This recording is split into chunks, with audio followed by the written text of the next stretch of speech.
ಬಿರುಗಾಳಿ ಸಹಿತ ಧಾರಾಕಾರ ಮಳೆಗೆ ಬೃಹತ್ ಬೇವಿನ ಮರ ನೆಲಕ್ಕುರುಳಿರುವ ಘಟನೆ ಕಲಬುರಗಿ ನಗರದ ನಾಜ್ ಕಾಲೋನಿಯಲ್ಲಿ ನಡೆದಿದೆ. ಬಿರುಗಾಳಿಗೆ ಮರ ಬಿದ್ದ ಪರಿಣಾಮ 2 ಬೈಕ್ ಜಖಮಾಗಿದ್ದು ವಿದ್ಯುತ್ ಸಂಪರ್ಕ ಕಡಿತವಾಗಿದೆ. ಅದೃಷ್ಟವಶಾತ್ ಯಾವುದೇ ಪ್ರಾಣಹಾನಿ ಸಂಭವಿಸಿಲ್ಲ.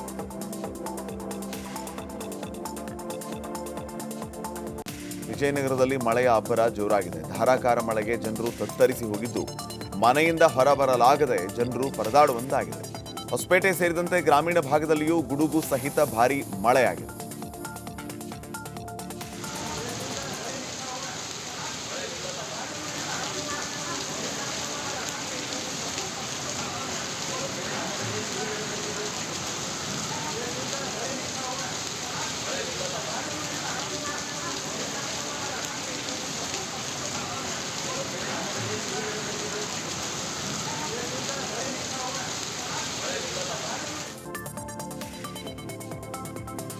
ಅಕ್ರಮವಾಗಿ ಕಸಾಯಿಖಾನೆಗೆ ಸಾಗಿಸುತ್ತಿದ್ದ ಗೋವುಗಳನ್ನು ಶ್ರೀರಾಮ್ ಸೇನೆಯ ಕಾರ್ಯಕರ್ತರು ರಕ್ಷಣೆ ಮಾಡಿದ್ದಾರೆ.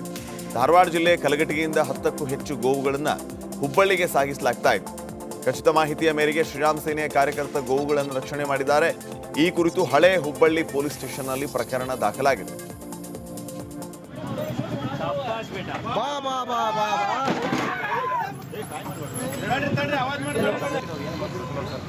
ಸರ್ ಎಲ್ಲಿದ್ರಿ?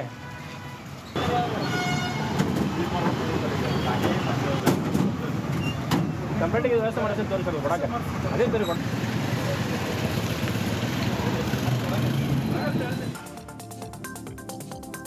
ಚಿಕ್ಕೋಡಿಯ ಉಪವಿಭಾಗದಾದ್ಯಂತ ವರುಣನ ಅಬ್ಬರ ಜೋರಾಗಿದೆ. ಮಳೆರಾಯನ ಅಬ್ಬರಕ್ಕೆ ಚಿಕ್ಕೋಡಿ ಉಪವಿಭಾಗದ ಜನತೆ ತತ್ತರಿಸಿದ್ದಾರೆ. ಅಥಣಿ, ಕಾಗವಾಡ, ರಾಯಬಾಗ್, ಹುಕ್ಕೇರಿ ಸೇರಿದಂತೆ ಹಲವು ಕಡೆ ಮಳೆ ಸುರಿದಿದ್ದು ಮಹಿಷವಾಡಗಿ ಗ್ರಾಮದಲ್ಲಿ ಮಳೆಯ ಆರ್ಭಟಕ್ಕೆ ಮನೆಯೊಳಗೆ ನೀರು ನುಗ್ಗಿದೆ. ಮನೆಯೊಳಗೆ ನುಗ್ಗಿದಂತಹ ನೀರು ಹೊರತೆಗೆಯುವುದಕ್ಕೆ ಜನರು ಹರಸಾಹಸ ಪಡುವಂತಾಗಿದ್ದು ಒಳಚರಂಡಿ ನಿರ್ಮಾಣ ಮಾಡದ ಅಧಿಕಾರಿಗಳ ವಿರುದ್ಧ ಸ್ಥಳೀಯರು ಆಕ್ರೋಶ ವ್ಯಕ್ತಪಡಿಸಿದ್ದಾರೆ. ಈಗ ನಮ್ಮ ಮನ್ಯಾಗ ನೀರು ಬಂದವ್ರಿ. ಈಗ ಅವ್ರಿಗೆ ಪಂಚಾಯತ್ರಿಗೆ 2-3 ಸರಿ ನಾವು ಅರ್ಜಿ ಕೊಟ್ಟರು. ಅವ್ರು ಏನು ಒಟ್ಟು ದಾದ ಮಾಡೋರು. ಈ 2ನೇ ಸರಿ ಬರೋದ್ರಿ. ಈಗ ಮಳೆ ಬಂದಾಗ ಈ ಸಲ 2-3 ಸರಿ ಅವ್ರಿಗೆ ಅರ್ಜಿ ಕೊಟ್ಟರು. ಈ ಪೈಪ್ ಹಾಕಿದ್ವಿ ತಂದು ಏನೋ ಇನ್ನೂರಿಗೆ ಹಾಕೋವ್ರಿ, ಏನೋ ದಾದ ಮಾಡೋರು. ಈಗ ನಮ್ಮ ಮನ್ಯಾಗ ನೀರು ಬಂದವ್ರಿ. ಈಗ ಅವ್ರಿಗೆ ಪಂಚಾಯತ್ರಿಗೆ 2-3 ಸರಿ ನಾವು ಅರ್ಜಿ ಕೊಟ್ಟರು. ಅವ್ರು ಏನು ಒಟ್ಟು ದಾದ ಮಾಡೋರು. ಈ 2ನೇ ಸರಿ ಬರೋದ್ರಿ. ಈಗ ಮಳೆ ಬಂದಾಗ ಈ ಸಲ 2-3 ಸರಿ ಅವ್ರಿಗೆ ಅರ್ಜಿ ಕೊಟ್ಟರು. ಈ ಪೈಪ್ ಹಾಕಿದ್ವಿ ತಂದು ಏನೋ ಇನ್ನೂರಿಗೆ ಹಾಕೋವ್ರಿ, ಏನೋ ದಾದ ಮಾಡೋರು. ಬೆಳಗಾವಿಯಲ್ಲಿ ಖಾಸಗಿ ಆಸ್ಪತ್ರೆ ವೈದ್ಯರ ನಿರ್ಲಕ್ಷ್ಯಕ್ಕೆ 14 ವರ್ಷದ ಬಾಲಕಿ ಸಾವನ್ನಪ್ಪಿರುವಂತಹ ಘಟನೆ ಬೆಳಗಾವಿ ಜಿಲ್ಲೆಯಲ್ಲಿ ನಡೆದಿದೆ. ಗೋಕಾಕ್ ನಗರದ ನಿಸರ್ಗ ಮಲ್ಟಿ ಸ್ಪೆಷಾಲಿಟಿ ಆಸ್ಪತ್ರೆ ವೈದ್ಯರ ನಿರ್ಲಕ್ಷ್ಯದಿಂದಲೇ ಮಗಳ ಸಾವಾಗಿದೆ ಅಂತ ಕುಟುಂಬಸ್ಥರು ಆರೋಪಿಸಿದ್ದಾರೆ. ಅಲಕ್ನೂರು ಗ್ರಾಮದ 14 ವರ್ಷದ ಶ್ರುತಿ ಕರೆಪ್ಪ ಚೌಗ್ಲಾ ಮೃತ ಬಾಲಕಿಯಾಗಿದ್ದು ಅನಾರೋಗ್ಯದ ಹಿನ್ನೆಲೆ ಕಳೆದ 13ನೇ ತಾರೀಕು ಆಸ್ಪತ್ರೆಗೆ ದಾಖಲಿಸಲಾಗಿತ್ತು. ಆದರೆ ವೈದ್ಯರ ನಿರ್ಲಕ್ಷ್ಯದಿಂದಲೇ ಬಾಲಕಿ ಸಾವನ್ನಪ್ಪಿದ್ದಾಳೆ ಅಂತ ಕುಟುಂಬಸ್ಥರು ಆರೋಪಿಸಿದ್ದು ವೈದ್ಯರ ನಿರ್ಲಕ್ಷ್ಯದ ವಿರುದ್ಧ ಗೋಕಾಕ್ ಶಹರ ಪೊಲೀಸ್ ಠಾಣೆಯಲ್ಲಿ ದೂರು ದಾಖಲಾಗಿದೆ. ದಿನ ಮಧ್ಯ ಕರ್ನಾಟಕದ ಸುದ್ದಿಗಳು. ದಾವಣಗೆರೆ ನಗರದಲ್ಲಿ ವರುಣನ ಆರ್ಭಟ ಜೋರಾಗಿದೆ. ರಸ್ತೆಗಳು, ತಗ್ಗು ಪ್ರದೇಶಗಳಲ್ಲಿ ಭಾರಿ ಪ್ರಮಾಣದ ನೀರು ತುಂಬಿಕೊಂಡಿದೆ. ಬೆಳಿಗ್ಗೆಯಿಂದ ಎಡಬಿಡದೆ ಸುರಿತಾ ಇರುವಂತಹ ಮಳೆಗೆ ದಾವಣಗೆರೆ ನಗರದ ಜನ ಅಸ್ವಸ್ಥಗೊಂಡಿದ್ದಾರೆ. ಮಳೆಯಿಂದ ದಾವಣಗೆರೆ ನಗರದ ತೋಟಗಾರಿಕೆ ಮುಂಭಾಗದ ಪಿಬಿ ರಸ್ತೆ ಸಂಪೂರ್ಣವಾಗಿ ಸ್ವಿಮ್ಮಿಂಗ್ ಪೂಲ್ ಆಗಿ ಮಾರ್ಪಟ್ಟಿತ್ತು. ಮಳೆ ನೀರು ಹೋಗೋದಕ್ಕೆ ದಾರಿ ಇಲ್ಲದೆ ಪಿಬಿ ರಸ್ತೆಯಲ್ಲಿ ನೀರು ನಿಂತ್ಕೊಂಡು ಪರಿಣಾಮ ವಾಹನ ಸಂಚಾರಕ್ಕೆ ಅಡಚಣೆ ಉಂಟಾಗಿದೆ. ಜನ ಅಸ್ವಸ್ಥಗೊಂಡಿದ್ದಾರೆ, ಅಸ್ತವ್ಯಸ್ತನೂ ಆಗಿದ್ದಾರೆ.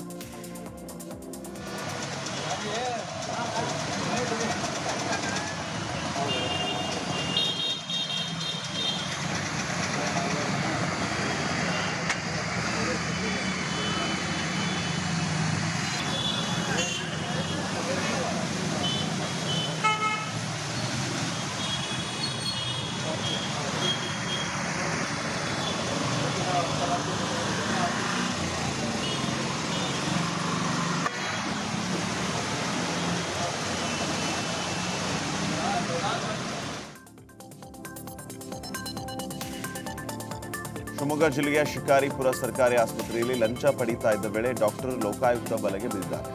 ಪಿಎಂ ರಿಪೋರ್ಟ್ ನೀಡುವುದಕ್ಕೆ 20,000 ಲಂಚಕ್ಕೆ ಬೇಡಿಕೆ ಇಟ್ಟಿದ್ದ ಡಾಕ್ಟರ್ ಗೋಪಾಲ್ ಜಿ ಹರಗಿ ಲೋಕಾಯುಕ್ತ ಬಲೆಗೆ ಬಿದ್ದಿರೋದು. ಸರ್ಕಾರಿ ಆಸ್ಪತ್ರೆಯಲ್ಲಿ ಮರಣೋತ್ತರ ಪರೀಕ್ಷೆ ರಿಪೋರ್ಟ್ ನೀಡುವುದಕ್ಕೆ ಸತೀಶ್ ಅನ್ನೋ ವ್ಯಕ್ತಿಗೆ ಲಂಚಕ್ಕೆ ಬೇಡಿಕೆ ಇಡಲಾಗಿತ್ತು. ಪೋಸ್ಟ್ಮಾರ್ಟಂ ವರದಿಗಾಗಿ ಸುನೀಲ್ ಅನ್ನೋರಿಂದ 10,000 ರೂಪಾಯಿ ಸ್ವೀಕರಿಸುವ ವೇಳೆ ಲೋಕಾ ಬಲೆಗೆ ಬಿದ್ದಿದ್ದಾರೆ. ಈಗ ಹಳೆ ಮೈಸೂರು ಭಾಗದ ಸುದ್ದಿಗಳನ್ನು ನೋಡೋಣ. ಕೋಲಾರ ತಾಲೂಕಿನ ಮೇಡಿ ತಂಬಿಹಳ್ಳಿ PLD ಬ್ಯಾಂಕ್ನ ನಿವೃತ್ತ ವ್ಯವಸ್ಥಾಪಕ MH ಶ್ರೀನಿವಾಸ್ ಮತ್ತು ಶಿಕ್ಷಕಿ ಸುಜಾತ ಅವರ ದಂಪತಿಯ ಮಗ IAS ಪರೀಕ್ಷೆಯಲ್ಲಿ ಕೋಲಾರದ ಉಲ್ಲಾಸ್ಗೆ 57ನೇ ರ್ಯಾಂಕ್ ಬಂದಿದೆ. ಚಿನ್ಮಯ ಶಾಲೆಯಲ್ಲಿ SSLC ಮತ್ತು ಸಹ್ಯಾದ್ರಿ ಕಾಲೇಜಿನಲ್ಲಿ ದ್ವಿತೀಯ PUC ವ್ಯಾಸಂಗ ಮಾಡಿದ್ದ ಉಲ್ಲಾಸ್ ಉನ್ನತ ಶಿಕ್ಷಣವನ್ನು NITK ಸೂರತ್ನಲ್ಲಿ ಮಾಡಿದರು. ಮೊದಲ ಪ್ರಯತ್ನದಲ್ಲೇ IFS ಪರೀಕ್ಷೆಯಲ್ಲಿ 57ನೇ ರ್ಯಾಂಕ್ ಪಡೆದು ಜಿಲ್ಲೆಗೆ ಕೀರ್ತಿಯನ್ನು ತಂದಿದ್ದಾರೆ. ಈ ಜಿಲ್ಲೆಯ ಹೆಮ್ಮೆಯ ಮಗ.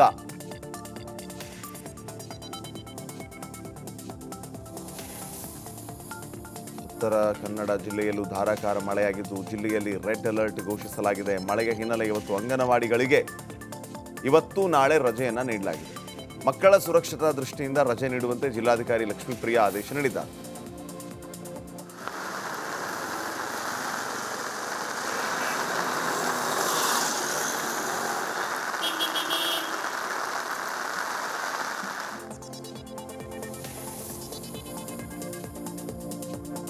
ಇನ್ನು ಉಡುಪಿಯಲ್ಲಿ ಮಳೆಗೆ ಹಲವು ಅಧ್ವಾನಗಳೇ ಸೃಷ್ಟಿಯಾಗಿದೆ. ಬೆಳಿಗ್ಗೆ ಸತತ 4-5 ಗಂಟೆಗಳ ಕಾಲ ನಿರಂತರ ಗಾಳಿ ಮಳೆಗೆ ಶಿವಪಾಡಿ ದೇವಾಲಯದ ಆವರಣದಲ್ಲಿ ಜಲಪಾತದಂತಹ ದೃಶ್ಯ ಸಾಕಷ್ಟು ವೈರಲ್ ಆಗಿದೆ.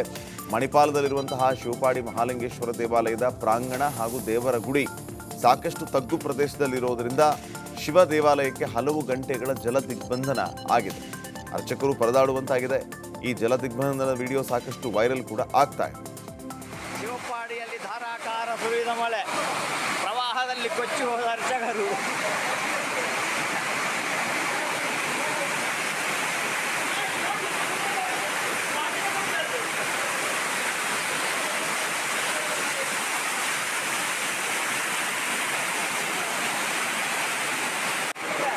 ಕಡಪಳ್ಳಿ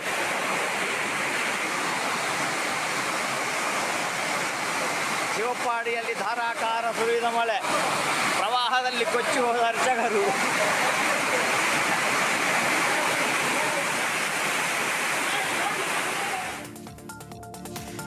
ಈಗ ಕರಾವಳಿ ಕರ್ನಾಟಕದ ಸುದ್ದಿಗಳು. ಉಡುಪಿ ಜಿಲ್ಲೆಯಾದ್ಯಂತ ನಿರಂತರವಾಗಿ ಮಳೆ ಸುರಿತಾ ಇದೆ. ಭಾರೀ ಮಳೆಯ ಪರಿಣಾಮ ಭೂಮಿ ತೇವಗೊಂಡು ಬೃಹತ್ ಗಾತ್ರದ ಮರವೊಂದು ರಸ್ತೆಗೆ ಉರುಳಿ ಬಿದ್ದಿತ್ತು. ಮಣಿಪಾಲ್, ಸಗರಿ, ಲಕ್ಷ್ಮೀಂದ್ರ ನಗರ ನಿವಾಸಿಗಳ ಓಡಾಟಕ್ಕೆ ಸಮಸ್ಯೆಯಾಗಿತ್ತು. ಹೊಸದಾಗಿ ನಿರ್ಮಾಣಗೊಂಡ ಕಾಂಕ್ರೀಟ್ ಒಳಚರಂಡಿ ವ್ಯವಸ್ಥೆಯಿಂದ ಬುಡ ಸಡಿಲುಗೊಂಡು ಮರ ಬುಡ ಸಮೇತ ನೆಲಕ್ಕುರುಳಿದೆ. ಅವೈಜ್ಞಾನಿಕ ಚರಂಡಿ ಕಾಮಗಾರಿ ಮತ್ತು ಮೆಸ್ಕಾಂ ರೆಂಬೆ ಕೊಂಬೆಗಳನ್ನು ಕಟಾವು ಕೆಲಸವನ್ನ ಮಾಡಿಲ್ಲ ಅಂತ ಸ್ಥಳೀಯರು ದೂರಿದ್ದಾರೆ.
ವ್ಯಾಪಕ ಮಳೆಯ ನಡುವೆಯೂ ಉಡುಪಿಯಲ್ಲಿ ತಿರಂಗ ಯಾತ್ರೆ ನಡೆಯಿತು. ಮಾಜಿ ಸೈನಿಕರು ಹಾಗೂ ಅನೇಕ ಗಣ್ಯರ ಉಪಸ್ಥಿತಿಯಲ್ಲಿ ನಡೆದ ಈ ಯಾತ್ರೆಯಲ್ಲಿ ನೂರಾರು ಜನ ಭಾಗಿಯಾಗಿ ಜೋಡುಕಟ್ಟೆಯಿಂದ ಆರಂಭವಾದ ಯಾತ್ರೆಯಲ್ಲಿ ಜನರು ತ್ರಿವರ್ಣ ಧ್ವಜಗಳನ್ನು ಹಿಡಿದು ಭಾಗವಹಿಸಿದರು.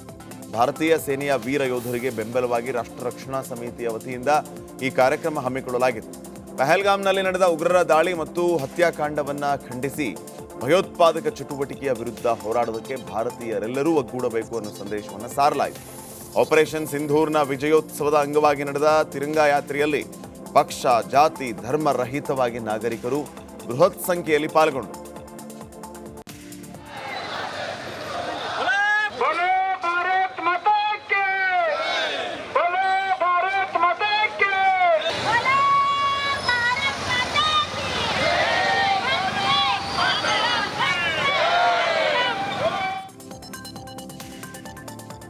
ಮಂಗಳೂರು ಜೈಲಲ್ಲಿ ಮತ್ತೆ ಗಲಾಟೆ ನಡೆದಿದೆ. ಅಡುಗೆ ಮಾಡ್ತಾ ಇದ್ದ ಖೈದಿಗೆ ಮತ್ತೋರ್ವ ಖೈದಿ ಮುನೀರ್ ಎಂಬಾತ ಹಲ್ಲೆಯನ್ನು ಮಾಡಿದ್ದಾನೆ.